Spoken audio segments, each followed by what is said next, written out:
7/11 भारत देख रहे हैं आप, आपके साथ मैं हूं अभिषेक भारती, जो कहूंगा सच कहूंगा और डंके की चोट पर कहूंगा। आज बात बहुत महत्वपूर्ण मुद्दे पर है। बात इस मुद्दे पर है कि शिक्षा व्यापार है या सेवा है।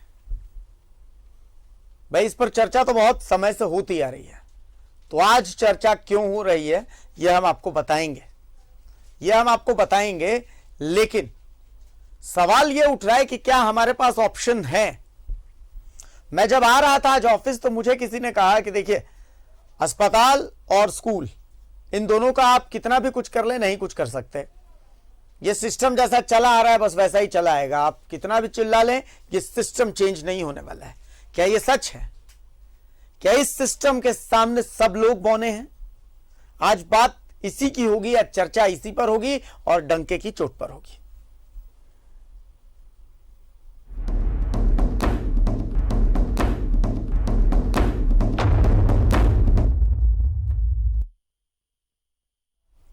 तो शिक्षा व्यापार है या फिर सेवा, इस पर चर्चा बहस तो बहुत लंबे समय से होती आई ही है। लेकिन आज इस पर फिर से चर्चा क्यों, आप पूछिएगा। चर्चा इसलिए कि जमशेदपुर के कुछ प्राइवेट स्कूलों का फरमान है कि बकाया फीस अगर 30 अगस्त तक भरी नहीं गई तो इस फीस पर हर महीने 0.75% यानी सालाना 9% ब्याज लगेगा। अब बैंकिंग सिस्टम भी सेविंग अकाउंट पर मैक्सिमम ज्यादा से ज्यादा 7.5% का ब्याज देता है। पर स्कूल का फरमान देखिए, यहां तक तो स्कूल आपको विलन लगेगा, पर अब स्कूलों की मजबूरी भी सुन लीजिए। स्कूलों का कहना है कि फीस के अलावे उनके पास और कोई आय का साधन भी तो नहीं है, जबकि स्कूल संचालन का खर्च तो जो पहले था वही अब है, उल्टा ये बढ़ता ही चला जा रहा है। तो ऐसे में उनके पास ऑप्शन क्या है? वो स्कूल प्रबंधन अभिभावकों से पूछ रहा है कि स्कूल प्रबंधन से वो क्या उम्मीद करते हैं। तो सबसे पहले एक छोटा सा रिपोर्ट हम आपको दिखाते हैं और उसके बाद हम आगे बातचीत करते हैं। रिपोर्ट दिखाइए। कोरोना काल में प्राइवेट स्कूल बीमार, अभिभावकों पर फीस की मार। अभिभावकों का सवाल, जब क्लास सिर्फ ऑनलाइन तो फिर बाकी फी क्यों भरे हम? जमशेदपुर में प्राइवेट स्कूलों का फरमान, 30 अगस्त तक फीस भरो वरना बकाया फीस पर सालाना ब्याज भरो। स्कूल प्रबंधन की तरफ से अभिभावकों को गया मैसेज। अभिभावक लगा रहे हैं आरोप, स्कूलों ने ढूंढा कमाई का नया धंधा। स्कूल प्रबंधन का तर्क, कोरोना काल में 50-60% ही आ रही फीस। स्कूल संचालन का खर्च पहले सा ही है। सरकार का आदेश है तनख्वाह पूरी देनी है। स्कूल सिर्फ ट्यूशन फी ले रहा, यह फी लेना स्कूल की मजबूरी है, क्योंकि सिर्फ फी ही स्कूल के आय का स्रोत है। तो फिर अभिभावक बताएं कैसे चलाएं स्कूल? सरकार भी परेशान, आखिर क्या निकाले रास्ता?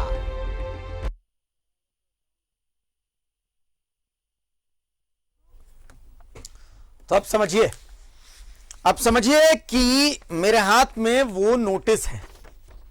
इस नोटिस को आप देख लीजिए। अब इस नोटिस को मैं चाहता हूं कि मेरा पैनल इसे आपके स्क्रीन पर भी दिखाए।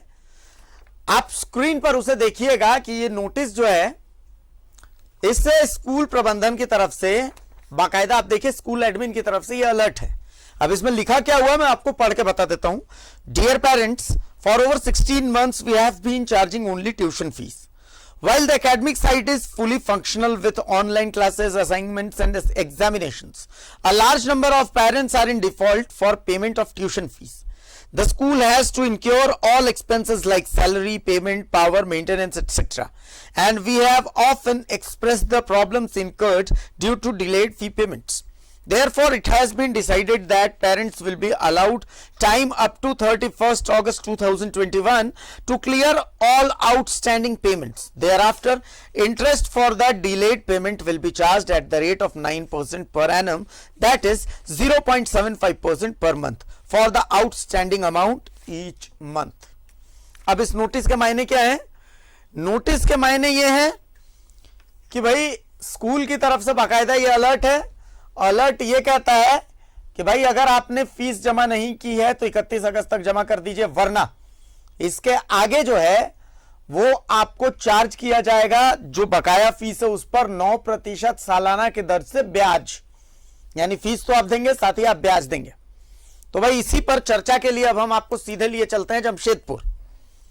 जमशेदपुर में हमारे सहयोगी पीयूष मौजूद हैं कुछ लोगों के साथ में। पीयूष भाई देखिए, एक तरफा बात नहीं करूंगा, लेकिन स्कूल प्रबंधन का जो पक्ष है वो भी बहुत महत्वपूर्ण है। स्कूल प्रबंधन कह रहा है, अभिभावकों का तो पक्ष हमने हमेशा से सुना है, स्कूल प्रबंधन कह रहा है कि देखिए इस फीस के अलावा हमारे पास आय का कोई साधन है नहीं। अब हुआ यह है कि असल में कहानी हो गई है भेड़िया आया वाली, आपने भी कहानी सुनी होगी। स्कूल प्रबंधन ने अब तक अभिभावकों का कुछ इतना शोषण कर दिया है कि अब इस वक्त में जब सच में ऐसा लग रहा है कि स्कूल प्रबंधन को जरूरत है अभिभावकों के सहयोग की, तो इस वक्त अभिभावक गुस्साए हुए हैं। क्यों? क्योंकि जब हालात नॉर्मल थे तो एक प्राइवेट स्कूल में बच्चों को पढ़ाना यूं समझ लीजिए कि हर दिन एक बोतल रक्तदान करने जैसा है। मतलब यूं समझिए कि अभिभावकों का सिर्फ खून नहीं लिया जाता है, बाकी तो सब हो जाता है। Tuition fees, library fees, building fees, ये फीस वो फीस, इतना करते हैं कि एक अभिभावक सोचता है कि भाई इससे अच्छा तो मैं अपने बच्चे को 5 स्टार होटल में ठहरा दूं। आपके साथ बहुत सारे लोग हैं और मामला ये जमशेदपुर का ही भी है। सबसे पहले आपके साथ कौन कौन लोग हैं उनका परिचय करवाएं और साथ ही वो क्या सोच रहे हैं, क्या देख रहे हैं, किस तरीके से इस पूरे मामले को देख रहे हैं, ये भी दर्शकों को बताएं। देखिए अभिषेक, हमारे साथ जो है अभी अभिभावक संघ के लोग हैं, यहाँ पे कुछ यहाँ जो गार्जियन है, जो अभिभावक है वो भी हैं और छात्र नेता भी हमारे साथ मौजूद हैं। तो सबसे पहले अभिभावक संघ जो हमेशा जो है इस मुद्दे को उठा रहा है और लगातार कई बातों को डीसी से लेके मुख्यमंत्री तक पहुंचाने का कोशिश इन्होंने की है और लगातार इस आंदोलन को जो है इन्होंने ये तुल दिया है। तो क्या मुद्दा है अभी जो नया मुद्दा आया हुआ है, जो ब्याज दर महीना और फिर सालाना, तो क्या उसमें आप लोगों के द्वारा क्या किया जाएगा कि उसके बाद क्या है मामला?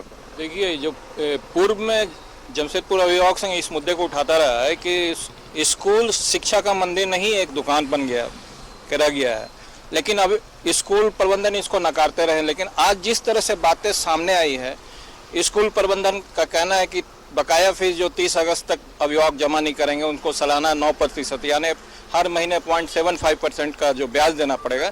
तो ये तो सीधी जाहिर प्रूफ हो गया कि वो दुकानदारी चला रहे हैं।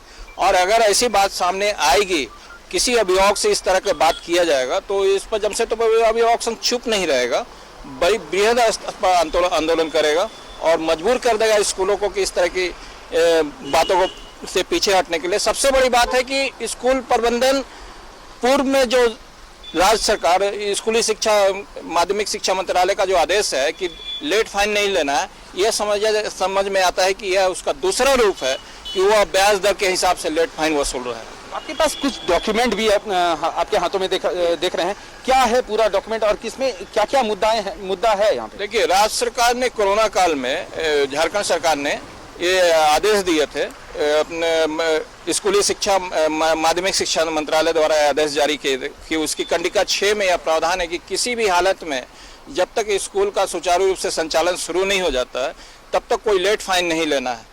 तो ये लेट फाइन ना लेके हम कान सीधे ना पकड़ के, कान हम उल्टे तरफ से पकड़ रहे हैं कि परसेंटेज हम लगा दिए।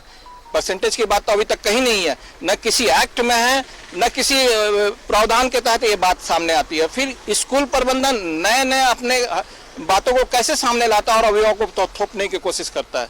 ये कहीं से भी अभिभावकों के लिए एक्सेप्टेबल नहीं है और किसी हालत में इसको एक्सेप्ट नहीं किया जाएगा। संघ इस पर बृहद आंदोलन करने के लिए तैयारी कर चुका है। देखिए, हमारे साथ यहाँ पे अभिभावक भी हैं, छात्र नेता भी हैं और शिक्षा सत्याग्रह जो चलाते हैं अंकित आनंद भी मेरे साथ मौजूद है। सबसे पहले हम एक जो हमारे साथ छात्र नेता शैलेश गुप्ता, आप बताइए कि किस तरह से, देखिए लगातार जो है कई मुद्दे आते हैं, प्राइवेट स्कूल की बात की जाए, सरकारी स्कूल की बात की जाए, लेकिन मुद्दे हैं जो अभिभावक है उनका शोषण किया जाता है।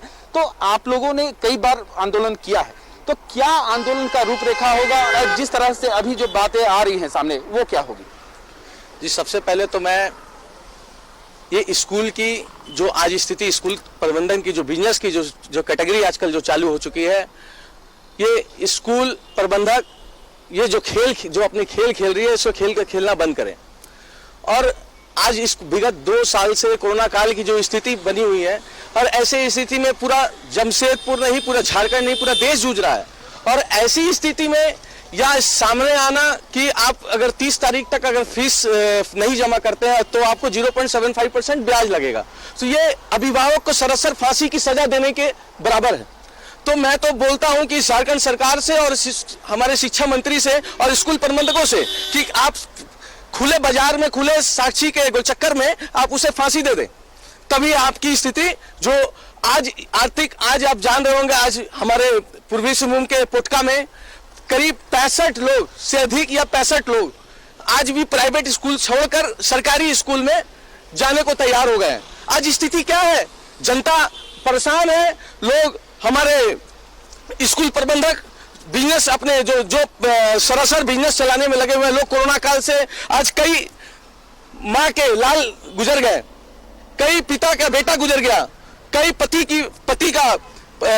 की पति गुजर गए। तो ऐसे काफी स्थिति भयानक हो चुकी है, और ऐसी स्थिति में ऐसा बिजनेस करना काफी शर्मसार है पूरे झारखंड वासियों के लिए और जमशेदपुर वासियों के लिए शर्मसार का बात है। काफी दुखित होता है, पीड़ित होता है कि आज हम ऐसे जमशेदपुर में हम ऐसी स्थिति में गुजर रहे हैं कि हमारा ऐसे क्या नाम है, स्कूल प्रबंधक ऐसे अपनी मनमानी, और हमारी जनता, हमारे नेता क्या कर रहे हैं। मुझे तो शर्म आती है कि ऐसे शैलेश जी, एक ही स्कूल नहीं, यहाँ पे कई ऐसे स्कूल हैं जिनकी ये जो है लगातार इनके द्वारा मनमानी की जा रही।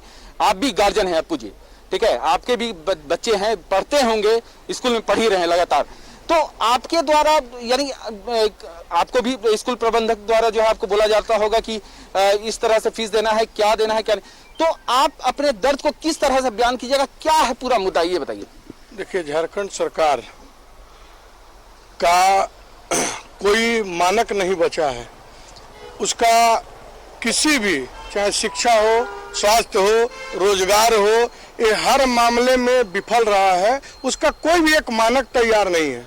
और सिर्फ एक ही चीज जानता है कि कैसे इस राज्य को लूट खसोट करना है और जनता को कैसे दोहन करना है। जनता आज भूखमरी के कगार पर है, लोग आत्महत्या करने पर विवश है, और बच्चे को पढ़ाने की तो दूर, बच्चा आज के डेट में स्कूल से अपना नाम कटाने लगे हैं। और मैं भी कल अपने बच्चे का नाम कटाने जा रहा हूँ। मुझे पढ़ाने की जरूरत नहीं, ठेला लगा दूंगा, ठेला लगा के खाएगा, टायर पंचर बनाएगा, लेकिन बच्चा पढ़ाना मुश्किल हो चुका है। और झारखंड सरकार से कहते हैं कि अब हम लोग भी नक्सली बनने को तैयार हैं, आपकी तरह हम लोग भी लूट खसोट का काम करेंगे। शहर में एक ही तो व्यवसाय चल रहा है, सिर्फ हेलमेट चेकिंग का नाम पर शहर में एक ही तो व्यवसाय चल रहा है। यहाँ के विधायक जो है कंपनी के लोगों को धमका रहे हैं, यहाँ के ठेकेदारों को धमका रहे हैं।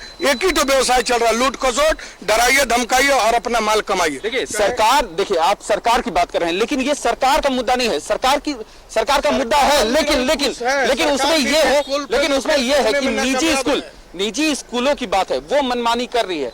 यहाँ की जिला प्रशासन को अगर होता तो इसमें नकेल कसा जाना चाहिए। पीयूष जी, सरकार जब तक नकेल नहीं के, जिला प्रशासन सरकार के अधीन आती है। सरकार कोई ऐसा आदेश जारी नहीं करेगा तो जिला प्रशासन क्या कर सकता है? और एक सिर्फ इसी जिले की नहीं है, झारखंड प्रदेश में जितने भी निजी स्कूल है सबने अपना अध्यादेश जारी किया। तो सरकार जब तक इसके प्रति अपना कड़ा रुख नहीं अख्तियार करता है, सरकार कोई गाइडलाइन जारी नहीं करता है, तब तक यहाँ के जिला प्रशासन क्या करेंगे? मुखदर्शक बनेंगे। चाहे जिला शिक्षा पदाधिकारी हो, चाहे जिला के अपना प्रशासनिक पदाधिकारी हो, उनका एक ही काम रह गया है कि यहाँ के जनता से कैसे पैसा वसूल करके सरकार को देना है, बस। तो जनता का पैसा हम लोग अब हेलमेट पहनना शुरू कर दिया, तो आप बच्चों का अभिभावकों से पैसा लेना चालू कर दीजिए। यहाँ के सब सरकार का एक ही मकसद रह गया कि कैसे जनता का पैसा लूट खसोट। जनता के पास पैसा है नहीं, लोग आत्महत्या करने को विवश है। हम भी अपने बच्चे का जा रहे कल नाम कटा लेते हैं, पीयूष, इनसे एक कोई विकल्प नहीं बचा है। एक सवाल ये पूछिए, देखिए ये कह रहे हैं कि भाई मैं नक्सली बन जाऊंगा, बच्चों को भी नक्सली बना दूंगा, ये समस्या का समाधान नहीं है। सरकार पर ये सवाल भी खड़े कर रहे हैं। अब देखिए यहाँ पर तो जो सरकार है वो सरकार है, केंद्र में भी जो सरकार है वो सरकार है, दोनों विपक्षी सरकार है। राज्य में जो सरकार है उसका परस्पर विपक्षी सरकार केंद्र में है, ठीक है, और केंद्र में जो सरकार है उसका परस्पर विपक्षी राज्य में है। लेकिन दोनों सरकारों की जो भूमिका है वो स्कूलों को लेकर के जो है वो सामने है। तो ऐसे में अब इनके पास क्या ऑप्शन बचता है? ये कौन सी सरकार को सवालों के घेरे में खड़ा कर रहे हैं, राज्य सरकार को या केंद्र सरकार को? इनसे ये सवाल पूछिए एक बार। देखिए, दो चीजें हैं, केंद्र सरकार है, राज्य सरकार है। राज्य सरकार भी विफल, आप जैसा बता रहे हैं कि राज्य सरकार विफल, लेकिन केंद्र सरकार के द्वारा भी गाइडलाइन जारी किया जाना चाहिए था, जो नहीं कर रही है या करने वाली है, जो भी बात है। आप ये बताइए कि विफल कौन सा है, दोनों में से कौन सी सरकार विफल है? साहब, एक तरफ कुआं है, दूसरे तरफ खाई है। सिर्फ जनता का दोहन करना इन लोगों की मंशा रह गई है। आप राज्य सरकार को दोष दो, राज्य सरकार केंद्र सरकार को दोष दे, केंद्र सरकार राज्य सरकार को दोष दे, यही नीति लागू है और सिर्फ जनता का दोहन होना है। अभिभावक के आप किसी को रोजगार दे नहीं सकते हैं, आप किसी का रोजगार छीनने के लिए आदी बन चुके हैं। सिर्फ आप लूट खसोट में व्यस्त पड़े हुए हैं, बच्चे पढ़ाई नहीं कर पा रहे हैं। आप मोबाइल दे करके बच्चे कितना पढ़ाई करेंगे? उनको लिए आप एक्स्ट्रा लगाते हो कि आप ड्रेस पहन करके बैठिए, ड्रेस पहनता है तो जूता पहन के बैठिए। अरे जूता पहन के कहाँ बैठेगा बच्चा भाई? जूता का पैसा दीजिए, नहीं होता तो फीस का पैसा दीजिए, कहाँ से देगा? आप नहीं दे पाते तो उसके ऊपर से अतिरिक्त टैक्स लगाइए। ये तो हमको लगता है ना कि अंग्रेज इससे ज्यादा बेहतर थे। हम तो भगवान से मनाएंगे कि इस शासन से बेहतर अंग्रेजों का शासन लागू हो जाए, कम से कम हम लोग भूखे मरने से, प्रताड़ित होने से बच सके और आत्महत्या करने को जो अभिभावक विवश हो रहे हैं, उनकी कम से कम इस तरह से देश में उनका जान बचने का प्रयास हो। देखिए अभिषेक, जो जमशेदपुर में जो है लगातार जो सत्याग्रह का, शिक्षा सत्याग्रह का जो बात मुद्दा उठा रहे थे, वो अंकित जी मेरे साथ मौजूद हैं और साथ ही साथ धीरज जी भी हैं। अंकित जी, जिस तरह से मुद्दा आप उठा रहे थे, ठीक है, लगातार उठा रहे थे, तो ये जो मुद्दा अभी आ रहा है सामने, अभिभावकों को यहाँ पे मेल किया जा रहा है, साथ ही साथ मैसेज किया जा रहा है कि सालाना 9% लगेगा ब्याज अगर उनके द्वारा फीस नहीं दिया जाएगा। तो क्या इस मुद्दे पे आपके द्वारा क्या बात की जाएगी या किस तरह से आपने इस आंदोलन को तैयार किया है? सबसे पहले तो इस संवेदनशील विषय को उठाने के लिए मैं न्यूज़ 11 परिवार का अपनी ओर से बहुत बहुत आभार व्यक्त करता हूँ। और यह जो विषय है कि अभिभावकों से सूद और परसेंटेज वसूली की जाएगी फाइन के रूप में, यह सरासर जो निजी स्कूलों का उद्योग और व्यवसाय है उसे प्रथम दृष्टया उजागर कर रहा है। दूसरी ओर पिछले दिनों मैंने जैसे ही मीडिया के माध्यम से मामला संज्ञान में आया, मैंने जिले के उपायुक्त महोदय, जिला शिक्षा अधीक्षक महोदय के संज्ञान में इस विषय को ले आया और उनसे आग्रह किया कि अविलंब इस मामले की जाँच कराते हुए और यथोचित कार्रवाई हो। मैंने केवल विषय ही नहीं उठाया, इसके अलावा मैंने कुछ सुझाव भी उनके इस निमित्त दिया था उन्हें। झारखंड शिक्षा न्यायाधिकरण संशोधन विधेयक अधिनियम 2017 जो पूर्व मुख्यमंत्री आदरणीय रघुवर दास जी की सरकार ने लागू किया था, इसके तहत ये प्रावधान किया गया था कि निजी स्कूलों को जो फीस निर्धारण होगी, फीस रेगुलेटरी कमेटी जिला स्तरीय गठित होगी, उस फीस रेगुलेटरी कमेटी के अध्यक्ष जो हैं वो पदेन अध्यक्ष जिले के उपायुक्त होंगे। इसमें 2 सचिव मनोनीत होते हैं जो डीएससी और डीईओ, जिला शिक्षा पदाधिकारी और जिला शिक्षा अधीक्षक, ये पदेन सचिव होते हैं। इसके अलावे प्रत्येक निजी स्कूलों की जो ऑर्गेनाइजेशंस हैं और अभिभावक ऑर्गेनाइजेशंस की बॉडीज़ हैं, उनमें से 1 या 2 सदस्य इसमें चयनित किए जाने चाहिए थे। इसके अलावे इस समिति में एक ऑडिट लागू करने के लिए एक चार्टर्ड अकाउंटेंट को रखना था, लेकिन ये दुर्भाग्य है कि 2017 से लेकर के आज 2021 हो गया और इस जमशेदपुर के अलावे राज्य के कई जिलों में ऐसी कोई कमेटी की व्यवस्था अभी तक प्रभावी नहीं हो पाई है। ये कितना दुर्भाग्यपूर्ण है और ये आप कह सकते हैं कि सरकारों की फांसीवादी प्रवृत्ति है कि जो अभिभावकों को दोहन और शोषण कर रहे हैं। जो अभी थोड़े देर पूर्व कहूंगा और डंके की चोट पर कहूंगा, देखिए सहयोगी पीयूष जमशेदपुर में अभी भी जमे हुए हैं और उनके साथ बहुत सारे मेहमान हैं। भाई, शिक्षा सत्याग्रह चलाने वाले अंकित आनंद से आप बातचीत कर रहे थे। पीयूष, मैं एक बात समझना चाहता हूं कि अंकित आनंद को क्या लगता है कि स्कूलों के पास ऑप्शन क्या है? क्योंकि स्कूलों का जो दर्द है वो ये है कि भाई उनके पास फीस लेना ही एकमात्र आय का स्रोत है, वो क्या करें? अब वो अगर प्रेशर बनाएंगे नहीं तो बहुत सारे ऐसे अभिभावक हैं जो फीस देने में इंटरेस्टेड नहीं है, चाहे जो भी हो, उनका वो शौक से ना दो चाहे मजबूरी में ना दें, तो स्कूलों के पास भी ऑप्शन नहीं बन जाता। कहीं ना कहीं हमें यह भी तो देखना पड़ेगा कि ये कोरोना की जो मार है स्कूलों के ऊपर भी है। तो अंकित आनंद अपनी तरफ से क्या सजेशन करता है, और मैं चाहूंगा कि अभिभावक जो आपके साथ जुड़े हुए हैं, अभिभावक संघ जो है वो भी क्या सजेस्ट करता है इसे लेकर के। हम तो आज समस्या की नहीं समाधान की बात करेंगे। पीयूष, देखिए हमारे साथ दोनों मौजूद हैं, अभिभावक संघ के जो अध्यक्ष हैं वो भी मौजूद हैं, अंकित भी है और धीरज भी है और साथ ही साथ कई लोग हैं। अंकित, सिंपल सी बात है कि इस कोरोना काल में, ठीक है, स्कूलों को भी परेशानी हुई है। आखिरकार स्कूल जो है किस तरह से इस पे किस तरह से ऊपर उठेगा, क्योंकि देखिए दोनों पक्ष लेके हम लोगों को चलना है। तो दोनों पक्ष में अगर अभिभावकों की बात करें, हम लोग कर चुके, छात्रों के हित में बात करना कर चुके, लेकिन स्कूलों के हित में भी बात करनी होगी। तो क्या अब जो स्कूल है किस तरह से उभरेगा, किस तरह से उनको भी प्रयास करना चाहिए? देखिए, जहाँ तक बात है कि विभिन्न हितधारकों की, तो विभिन्न हितधारकों के हित में चिंता करते हुए कि राज्य सरकार ने अभिभावक संगठनों के दबाव में आकर के यह पहल करते हुए पिछले वर्ष ही एक बैठक बुलाई थी रांची में। माध्यमिक शिक्षा निदेशालय की ओर से यह स्पष्ट आदेश जारी किया गया कि बगैर अनुमति के कोई भी निजी स्कूल जो है अब किसी प्रकार की फीस बढ़ोतरी नहीं करेंगे, और जो फीस का जो ढांचा है प्रत्येक विद्यालय का वो यथावत रहेगा जब तक सुचारू रूप से सभी विद्यालय प्रारंभ नहीं हो जाते हैं। अभी भी राज्य भर में कि निजी विद्यालय सुचारू रूप से प्रारंभ नहीं हुए हैं। केवल जो बड़े कक्षाएं हैं 9 से 12वीं तक की, उसमें कुछ बच्चे जो है अभी नियमित रूप से स्कूल जा पा रहे हैं, क्योंकि सीनियर हायर सेकेंडरी स्कूल्स हैं इस कारण से। और रही बात फीस बढ़ोतरी की, तो सभी स्कूलों ने अप्रत्यक्ष रूप से मनमानी पूर्वक रवैया अपनाते हुए बेतहाशा फीस बढ़ोतरी की है। केवल 10% नहीं 100% तक फीस की बढ़ोतरी हुई है, और ये पिछले वर्ष भी हुई थी और इस वर्ष भी हुए हैं। लेकिन आप जो बात कर रहे हैं वो स्कूल के हित में नहीं, लेकिन स्कूल जो है आखिरकार देखिए कोरोना काल है, कई लोग अभी भी उभरने का कोशिश कर रहे हैं, तो स्कूल के जो प्रबंधक है वो भी कहीं ना कहीं उभरने का कोशिश करेंगे, क्योंकि कई दिनों से स्कूलें भी बंद थी, स्कूल फीस लगातार ले रही थी। लेकिन क्या ये मुद्दा जो मुद्दे की हम बात कर रहे हैं, क्या उसमें कोई स्कूल प्रबंधक की तरफ से कुछ बोलता है या कुछ बात उनके हित पे होती है? देखिए, हम किसी भी विद्यालय प्रबंधन के खिलाफ नहीं हैं। हमारी चिंता स्कूल प्रबंधन के साथ भी है, शिक्षकों के साथ हमारी पूरी सहानुभूति है, और उतनी ही सहानुभूति हमारी अभिभावकों और उनके बच्चों के साथ है। हम इस पर तो यही पहल करने की मांग जिला प्रशासन से भी कर रहे हैं कि सभी स्कूलों की आप बैठक बुलाइए, सभी स्कूलों की ऑडिट होनी चाहिए। जो स्कूल नेगेटिव में है, जो लॉस में चल रहे हैं, उन पर किस प्रकार से हम सहयोग कर सकते हैं उस पर भी पहल किया जाए, और जो लाभ अर्जित कर रहे हैं विद्यालय, उन पर क्यों नहीं कठोर कार्रवाई होगी। और एक विद्यालय को यदि आप आदर्श बना देंगे कठोर कार्रवाई करने के लिए, दोबारा कोई विद्यालय जो है मनमानी पूर्वक रवैया नहीं अपना पाएगा। देखिए अभिषेक, जो अंकित आनंद ने बात की, लाभ की बात, जिस तरह से स्कूलों जो निजी स्कूल हैं वो लाभ अर्जित की बात अंकित आनंद ने की, तो इसी मुद्दे पे जो है धीरज जो हमारे साथ जुड़े हुए हैं, ये कई सारे मुद्दों पे इन्होंने भी आवाज उठाया है, इन्होंने भी छात्र हित में आवाजों को बुलंद किया है। धीरज, ये बताइए कि किस तरह से, जैसे जो प्राइवेट स्कूल है, ठीक है, छात्र हित की आप बात करते हैं, अभिभावकों की बात करते हैं, तो स्कूलों की बात भी करनी चाहिए।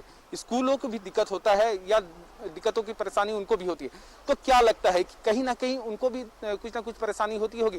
किस तरह से आप उनके लिए लड़िएगा, या छात्रों की किस तरह से उनके लिए लड़ रहे हैं आप? हम तो हमेशा से छात्रों के लिए लड़ते आए हैं और आगे भी छात्रों के लिए लड़ेंगे, क्योंकि स्कूल प्रबंधन जो है हमेशा अपनी मनमानी करती हुई है और अब भी अपनी मनमानी कर रही है, और जिसका सारा श्रेय जो है हमारे जिला प्रशासन को जाता है, कि जिला प्रशासन कभी भी स्कूल प्रबंधन के ऊपर हावी नहीं हो पाई है, और स्कूल प्रबंधन हमेशा की तरह मतलब अपना जो मन में आता है वो उसे मनमानी करते रहते हैं और हमेशा जिला प्रशासन पर हावी रहते हैं। और आज ये जो बयान आया है बहुत ही दुर्भाग्यपूर्ण बयान है कि ब्याज को शिक्षा के नाम पर जोड़ा जा रहा है। इस तरह से मतलब शिक्षा के नाम पर ब्याज लेकर शिक्षा को शमशान और बदनाम करने की एक बहुत बड़ी साजिश है। इसका अगर इस पर जिला प्रशासन अगर अंकुश नहीं लगाती है तो संयुक्त छात्र संघ इसके लिए उग्र आंदोलन करेगा, और इस पर अंकुश लगाने के लिए किसी भी हद तक जा सकता है, और अपनी जिला प्रशासन से भी आग्रह करूंगा कि इस पर वो स्कूल प्रबंधन से बातचीत करें, इनका बीच का कुछ मसला निकाले। अभिभावक संघ के भी हमारे साथ लोग मौजूद हैं। सर, जैसे अभिषेक ने अभी मेरे से सवाल किया कि आपसे एक सवाल किया जाए कि आखिरकार छात्रों के हित की बात सब करते हैं, लेकिन कहीं ना कहीं स्कूल जो है, स्कूल प्रबंधक, उनको भी तो कहीं ना कहीं लॉस हो रहा होगा या कुछ बातें होंगी, तो इसके लिए आप क्या बोलते हैं? सबसे बड़ी बात है कि जो स्कूल के लिए जो सरकार से जो रजिस्ट्रेशन होता है वो ट्रस्ट के अंदर होता है, और उनको रजिस्ट्रेशन इस बात पर दिया जाता है कि ये नॉन प्रॉफिटेबल ऑर्गेनाइजेशन के रूप में काम करेगा। लेकिन इंडिया का ही क्या पूरे देश का ही देख लीजिए आप कौन सा स्कूल ऐसा है जो बिना प्रॉफिट का काम करता है? अगर स्कूल इतने ईमानदार है, उनकी आर्थिक स्थिति इतनी खराब है, तो वो अपने ऑडिट रिपोर्ट क्यों नहीं सार्वजनिक करते हैं?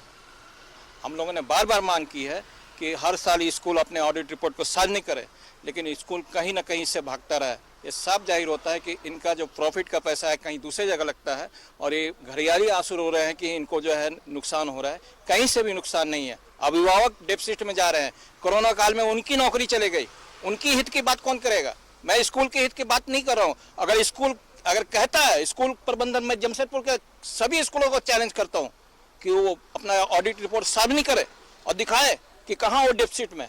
लेकिन सर, हमारे पास भी एक ऐसा मुद्दा है कि जमशेदपुर में एक स्कूल है, जो निजी स्कूल है, प्राइवेट स्कूल है, उनके टीचरों को भी पैसा नहीं दिया जा रहा है। ये तो वो भी परेशान है। कोरोना काल में उनकी भी स्थिति ऐसी गड़बड़ हुई कि हमारे तक कॉल आया, हमको भी बोला गया कि खबर बनाया जाए, खबर किया जाए। लगातार हम लोग खबर भी चला रहे हैं। तो कहीं ना कहीं स्कूल भी तो इसमें कहीं ना कहीं जूझ रहा होगा, तभी ना शिक्षकों को पैसा नहीं दिया जा रहा है। देखिए, कुछ स्कूलों की बात हम नहीं करें जो अभी शुरुआती दौर में है, वो अपने को राइज अप करने की कोशिश कर रहे हैं। लेकिन जो एस्टेब्लिश स्कूल है, वे भी अपने टीचर्स की सैलरी आधे काट के ही दे रहे हैं।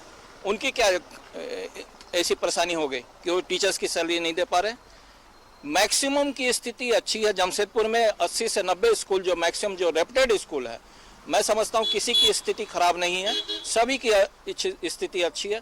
और सबसे बड़ी बात है कि राज्य सरकार कहीं ना कहीं पिछले साल जिस तरह से आदेश जारी किए थे, इस साल कहीं ना कहीं पिछड़ रहा है।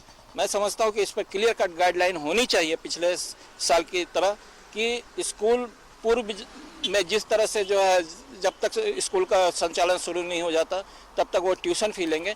कहीं ना कहीं जिला प्रशासन के पास जब हम लोग बात करने जाते हैं तो वो कहते हैं कि हम अपने उच्च अधिकारियों से जो है इस पर जो है मंतव्य मांगा है। तो मंतव्य मांगना और इसको लागू करवाने में कहीं ना कहीं जिला प्रशासन भी पिछड़ रहा है। तो राज्य सरकार को इस पर जो है कड़ाई से काम करना चाहिए, और अभिभावकों की जो परेशानी है उसको जो देखते हुए जो है इस पर जो है। देखिए, सबसे बड़ा मुद्दा जो है ये जो ट्यूशन फीस है, ट्यूशन फीस के विषय में जो लगातार जो सवाल उठ रहे हैं कि कोरोना काल में जिस तरह से राज्य सरकार ने जो है कई सारी फीस को जो है माफ करने को कहा, लेकिन स्कूल जो है, स्कूल प्रबंधक जो है, ट्यूशन फीस में उनके द्वारा ट्यूशन फीस में बढ़ोतरी की गई। इस मुद्दे को लेके शैलेश जी भी हैं, अपू जी भी हैं, इन दोनों में ने इन मुद्दों को उठाया था। शैलेश जी, ये बताइए कि किस तरह से ट्यूशन फीस जैसे लगातार बढ़ाया जा रहा है, कि क्या मुद्दा, आपने कई लड़ाई लड़ी है आप दोनों ने, तो क्या इसमें आगे होगा? जी, मैं निश्चित ही, जैसा कि हम सब जानते हैं कि आज जो ट्यूशन फीस वाली जो दिन पर दिन बढ़ते जा रही है, ये तो हम लोग आज विगत कई सालों से देख रहे हैं। ये आज पहली मुद्दा नहीं है। कई हमारे छात्र नेता हो, चाहे हमारे कई भाई हो, ये मुद्दा को लगातार कई वर्षों से उठाते आ रहे हैं। इस स्कूल का मुद्दा हो, किस तरह से लोग आंदोलन तक लेकर उपायुक्त कार्यालय तक पहुंचने का काम किए।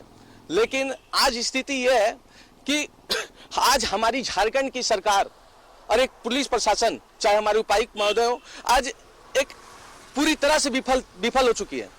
जो आज जो स्थिति, आज हम लोग जो आज सड़क पर आ चुके हैं, हमारे बच्चे जो जिसे प्राइवेट स्कूलों से निकाला जा रहा है, ऐसा एक मुद्दा मेरे पास भी ऐसा है, जिसे उसके 2 बच्चे हैं जिसके हस्बैंड डेथ कर गए हैं और उसे स्कूल से निकालने का नौबत आ चुका है। मैं एक डीएसएम स्कूल और एक केला समाजम स्कूल, मैं उस मुद्दा को मैं खुद देख रहा हूं और काफी दुख होता है कि एक छोटा सा बच्चा, करीब 5 साल और एक 7 साल का बच्चा, उसका ट्यूशन फीस और स्कूल फीस कहां से आएगा? ऐसे में मैं झारखंड सरकार से पूछना चाहता हूं कि आपकी सरकार क्या कर रही है?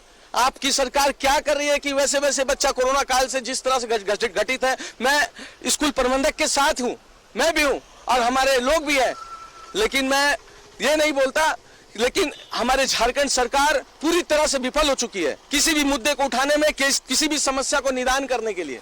कोई भी समस्या को निदान नहीं किया जा रहा। आज हमारे अपू जी ने कहा कि हमारी सरकार सिर्फ ट्रैफिक में परेशान है। अब देखिए, जगह जगह पे ट्रैफिक पुलिस, जगह जगह में आज लोग कोरोना से मर रहे हैं। विगत 2 साल से लोग काफी भयानक स्थिति हो चुकी है, खाने को मोहताज है, रोड पे आ चुके हैं लोग, किसी की नौकरी की 30% 40% कट जा रही है। लेकिन हमारी सरकार पूरी तरह से विफल होकर बैठी हुई है और शांत मुद्दे पे बैठी हुई है। क्या करेगा लोग?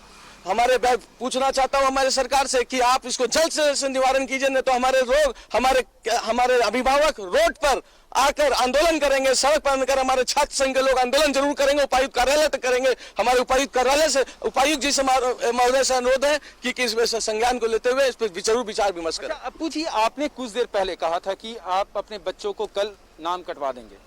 स्कूल में किस स्कूल में पढ़ते हैं और क्यों आखिरकार नाम कटवाने की नौबत कहाँ कैसे आ गई? क्यों आखिरकार आपकी ऐसी सोच क्यों हुई? क्योंकि आपके भी घर में गार्जियन होंगे, उनकी भी अनुमति होगी तभी तो। देखिए, निजी स्कूल के जो संचालक हैं, इनका एक संगठित गिरोह है और वो संगठित गिरोह जो चला रहे हैं वो ना तो यहाँ के जिला प्रशासन और ना ही यहाँ के झारखंड सरकार के लोगों से दबते हैं, जबकि उनके सामने आपकी झारखंड सरकार और यहाँ के जिला प्रशासन घुटने टेका हुआ है। वो लोग अपनी मनमानी करते हैं और जिला प्रशासन और झारखंड सरकार की तो बात छोड़ दीजिए, ये लोग उसके सामने नतमस्तक है, क्योंकि इन लोगों को भी उससे लाभ लेना है। आप टीचर को पेमेंट नहीं मिलता है। अभी हम बता रहे हैं 2 महीने पहले की घटना है, एक स्कूल में बच्चे का फीस नहीं जमा हो रहा था, उसका नाम काट करके फेंक दिया गया। हम लोग उसका डीएससी से विरोध किया, डीएससी उसको बुलाया स्कूल प्रबंधन को, उस बच्चे का जब तक फीस जमा नहीं हुआ उसका नाम नहीं ऐड हुआ, जो अभी मोबाइल में चल रहा है व्हाट्सएप ग्रुप में, उसका ग्रुप से नाम काट दिया गया। आप ये बताइए कि कौन बच्चे का पैसा जो नहीं जमा करता है, जो 2 महीना जमा नहीं करता है, उसका आप नाम काट देते हैं ग्रुप से, जो ग्रुप पढ़ाते हैं उसका नाम काट देते हैं, और उसके बाद आप कहते हैं कि हम स्कूल में पेमेंट नहीं आ रहा है तो हम बच्चा का स्कूल के टीचर को हम पढ़ाने नहीं सक रहे, फीस नहीं देने सक रहे। ये कौन सी दुर्विधा है भाई? आप वो लोग कहाँ नुकसान में? नौकरियां मेरी गई है, कमाई मेरी मारी गई है, मेरे बच्चे अनपढ़ हो रहे हैं, मैं अपने बच्चों को पढ़ाने में असमर्थ हूँ और सरकार कुछ नहीं करी है, मुख दर्शक बन करके वो लूट खसोट में व्यस्त है। आज जो है हेलमेट चेक इन के नाम पर और नहीं तो रंगदारी मांगी है, गुंडागर्दी मांगी है, यहाँ के विधायक सांसद सब लोग लूट खसोट में व्यस्त हैं, कुछ नहीं कर रहे हैं, सिर्फ जनता को छलने का काम कर रहे हैं, जनता का दोहन कर रहे हैं। हमारे साथ जो है एक और युवा मौजूद हैं। आप शादीशुदा हैं? जी मैं सर। आपके बच्चे भी हैं? कितने क्लास में पढ़ते होंगे? अभी यूकेजी में है। आगे किस तरह से पढ़ाई करवाइए, क्योंकि स्थिति आप लगातार देख रहे हैं, आप भी अवगत हैं सारे चीज में, तो कैसे आगे पढ़ाई करवाइए और आप यानी क्या अपनी फ्यूचर सोचा है बच्चों के लिए? देखिए, फ्यूचर सोचने का बात वो अलग चीज होगी। यहाँ कोरोना काल में नौकरी हम लोगों का चल गया है, हम लोग जो काम कर रहे थे वहां से हम लोग को बैठा दिया गया है, तो अभी तो मैंने इन फ्यूचर मैंने आगे बच्चे लोगों का कैसे पढ़ाई करवाना, क्या करवाना, वो तो बहुत सोच विचार की बात हो गई है। ऊपर से ये स्कूल प्रबंधक आपका इंटरेस्ट ब्याज बढ़ा दिए हैं, काफी सोचने की बात है कि अब बच्चा को कैसे करके पढ़ाया जाए। और सालाना इन लोगों का क्या बोलते हैं री एडमिशन का भी स्कूल का बहुत दिक्कत चल रहा है, को हर साल को आपको री एडमिशन करवाना है, ठीक है। उसके बाद फिर आपका एडमिशन नहीं हुआ, अगर नाम नहीं आया लिस्ट में, तो स्कूल प्रबंधक को डोनेशन चाहिए, वो भी छोटे मोटे अमाउंट में नहीं, काफी भारी अमाउंट में डोनेशन लिया जा रहा है, 1 लाख 1.5 लाख रुपया डोनेशन लिया जा रहा है। मैं खुद असमर्थ था, वो तो अच्छा है कि हमारा नाम आ गया था। तो बहुत लॉजिकल बात इन्होंने कही है, देखिए बहुत लॉजिकल बात इन्होंने कही है पीयूष। हाँ, सही बात है, यही मैं, हाँ जी, बहुत लॉजिकल बात इन्होंने कही है। देखिए, कुल मिलाकर के एक ऑप्शन ये नजर आता है कि सही बात, स्कूलों का ऑडिट होना चाहिए। स्कूलों का ऑडिट हो तो पता चलेगा हाँ भाई कौन सा स्कूल डेब्ट में और कौन सा स्कूल प्रॉफिट में हो, क्योंकि बीच का रास्ता तो सरकार को ही निकालना पड़ेगा। चलिए, बहुत शुक्रिया पीयूष आपका और आपके साथ मौजूद तमाम लोगों का भी कि आप हमारे साथ जुड़े हैं। बहुत महत्वपूर्ण मुद्दे पर हमने चर्चा की, लेकिन फिलहाल डंके के चोट में यहीं तक, फिर नए मुद्दे के साथ हाजिर होऊंगा, तब तक नमस्कार।